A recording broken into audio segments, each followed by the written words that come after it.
Hey guys, and welcome back to the channel. It's Monday, so it's obviously time for a new video. And this week I'm sort of going to hit off another new series. Well, almost. I'm just going to answer some questions the drum community seems to wonder about from time to time. And this week's topic is, should you learn the rudiments? My answer is yes. Thanks for watching, guys. Make sure to subscribe, and I see you all next Monday. Just kidding, I'm not going to answer that question that shortly, but I want to answer it rather quickly because to me it's pretty clear. Rudiments or snare drum rudiments are kind of the alphabet of snare drumming or drumming in general. You can hardly sit down behind a drum kit, let alone a snare drum, and not play a rudiment. The single stroke roll, so just right, left, right, left, right, left, alternating, is already a rudiment. Or maybe you play a flam, you hit your snare drum with both hands almost at the same time. That's a flam, that's another rudiment. Then you maybe play some doubles and then you play a paradiddle and you're playing rudiments basically all the time automatically. But by learning the rudiments, most people mean like the more sophisticated ones, the flam rudiments, the drag rudiments, and then the rudimental solos, the whole Wilcoxon books and stuff like that. So back to the topic, should you learn them or not? If you basically don't know them, so haven't learned or practiced them already, my first question to you would be the following. Are you happy with the way you play and don't want to improve or change anything? If your answer is yes, then congratulations, you can now instantly stop watching this or any other instructional video out there. If your answer is no, so you do want to improve and want to learn new things, learning the rudiments, if you don't know them already, could be a good start to improve your vocabulary. Question number 2 would be, what is your ambition?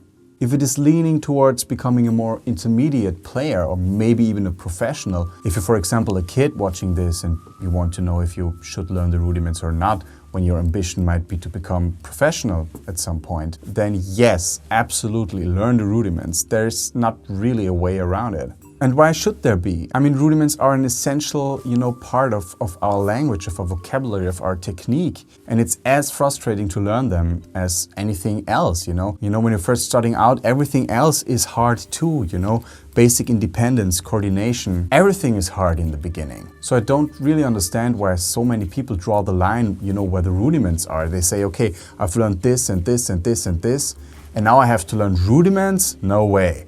I mean, why? I hated learning rudiments and rudimental snare drum solos as a kid too when I first started out. It's just a matter of, practicing through that and, pushing yourself over that small hill in the beginning, and then, you get better and then it gets really fun as everything else that you have to practice. Learning something new that you cannot do at all at first is always hard. But the real thing for me is when you want to do something on a more advanced level, there really are no shortcuts.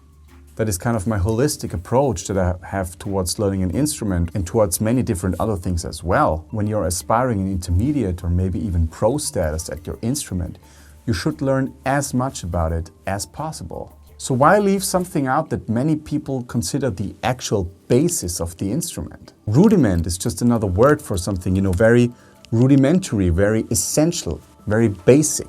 Sure, there are different styles of music where, snare drum rudiments are not that often used or are not that important. Again, I don't know your ambition. If you're playing in an AC/DC tribute band or any other rock band, you're playing that kind of style and you're absolutely nailing it and grooving it and playing in the pocket and you're rocky and you have a great sound and you're just a perfect drummer for that.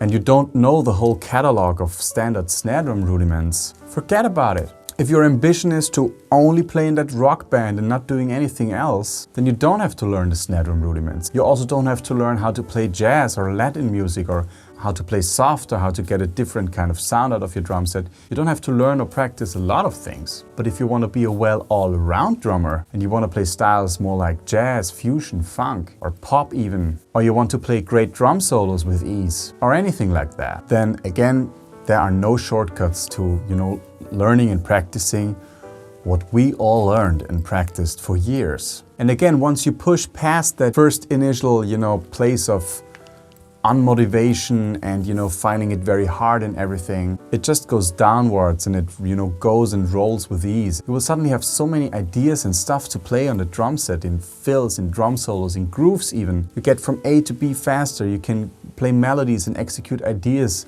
that you're hearing in your head much more easily.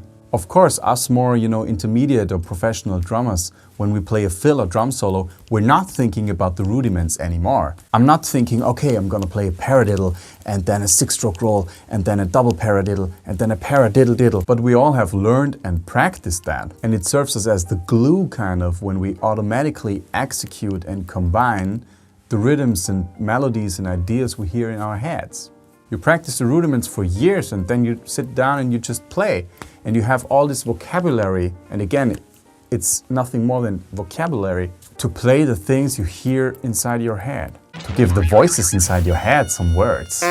So to sum up, in my opinion, there are absolutely no shortcuts when you want to do something right, or even professional, or at least in an intermediate level. When you're playing tennis, do you have to practice your backhand as well? Same answer. If you're just playing for fun with your kids on a Sunday morning, you can do whatever you want. But if you want to do it right, of course. So, no shortcuts. Stop shortcutting. Everything has to be so fast these days. We're living in the time of shortcuts. We owe it to our instruments and to music in general to not shortcut. If you're just having fun and you're happy with it and everything's cool, don't worry. But if you want to do it right, stop bullshitting. I wanted to keep this super short and I kind of did. I could have kept it still shorter, but again, you could basically talk about essential questions like that forever and find 1,000 reasons why not to learn rudiments and find 1,000 more why to learn rudiments. Here is where I'm drawing the shortcut by saying, again, when you want to do something right, no shortcuts, no bullshit. Trust the people who have already done it and who you're maybe looking up to. Do what we all had to do, learn what we all had to learn, and you can thank me in 2 years. Until then, tune in again next Monday for a new video. Please subscribe to my channel right here. I'm doing all sorts of different drum-related stuff. Check out my completely free 17-episode course on hand technique right here. Don't forget the latest video on my channel right there. And I have a feeling that this is the right video for you anyways. Thanks again, and I'll see you all next Monday.